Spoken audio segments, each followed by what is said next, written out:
Dieu combat pour les saints. Ils auront toujours la victoire. Consécration pour le ministre. Frère Kadiata David, il y a royaume des adorateurs de Jésus-Christ, commune de Kinshasa. Alors tu vas passer à Lambert. Il vient de chez le pasteur Lambert. Lambert rien à consacrer pour ça. Le pasteur Lambert voulait que je le consacre pour qu'il travaille avec lui dans son église. On dit côté le voyage Jésus-Christ. Frère David, promettez-vous de prêcher l'évangile de Jésus-Christ. Les messages du temps de la fin. Qui est prêché par le gouvernement Branham.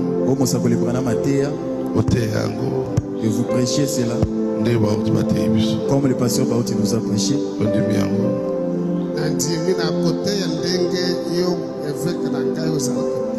Merci. Dieu Tout-Puissant, Père éternel, tu vas consacrer le ministère. Nous venons consacrer au ministère. Ou assister. Assistez-le. Ou rendre l'onction. Oins-le par ton onction. Sois son Dieu. Au nom de Jésus. Amen. Amen. Mets l'association.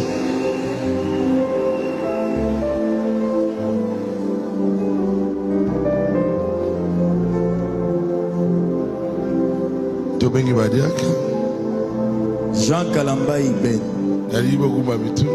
Inclinons nos têtes. On ne change pas l'équipe qui gagne. Équipe Oyezo Salamalamu Babongo la Rangotin.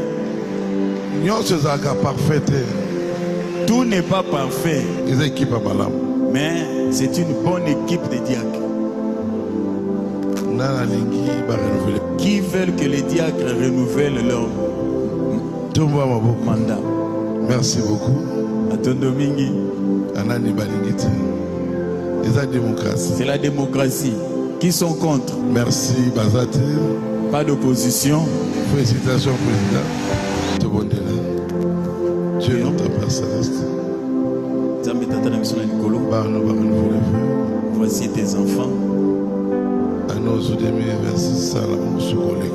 Utilise-les encore plus cette année 2026. Soutiens-les. Sois leur Dieu. Au nom de Jésus. Amen. Amen. Merci beaucoup. Parole 63. L'ordre de l'église 6-10-58. Maintenant, je m'adresse cette fois-ci au pasteur, à notre frère Neville. Souvenez-vous qu'il a l'autorité absolue sur l'église. Frère Neville a le pouvoir d'exercer toute l'autorité que le Saint-Esprit voudrait. En d'autres termes, tout ce que le Saint-Esprit le conduirait à dire. Il a dans l'église le droit de faire tout ce que Dieu le conduirait à faire. Il a aussi des droits sur son conseil de diacres. Il peut changer le conseil des diacres, celui des administrateurs ou les pianistes ou tout autre office qu'il désire changer dans l'église tant qu'il se sent conduit par le Saint-Esprit d'agir ainsi. Oui. Si Dieu conduit le pasteur à faire quelque chose, ne va pas former un clan pour critiquer le pasteur. Dieu conduit le pasteur.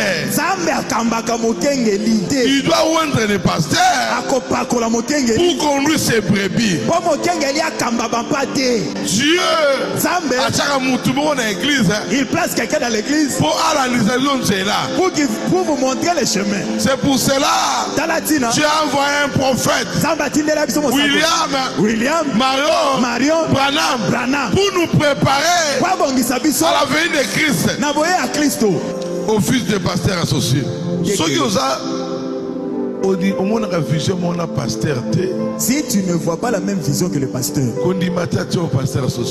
n'accepte pas qu'il te place ton pasteur associé. Un pasteur associé, il voit sa vision, doit garder la même vision que le pasteur. C'est pourquoi hier j'ai parlé pendant la réunion des ministres. J'ai jeté des fleurs au pasteur Moussène. N'attendez pas que quelqu'un meure pour lui jeter des fleurs. Non. C'est un frère. C'est un frère. Un frère en Christ. C'est un chrétien. Atamo Kristo. Alakisi la maturité. Alakisi ete akomela. Alakisi la loyauté. Alakisi botosi na ya mobeko. Fidèle. Bosembo na ye. C'est un bon pasteur associé. Aza pasteur associé ya malamu. Moi je l'aime. Ngai nalingaka ye.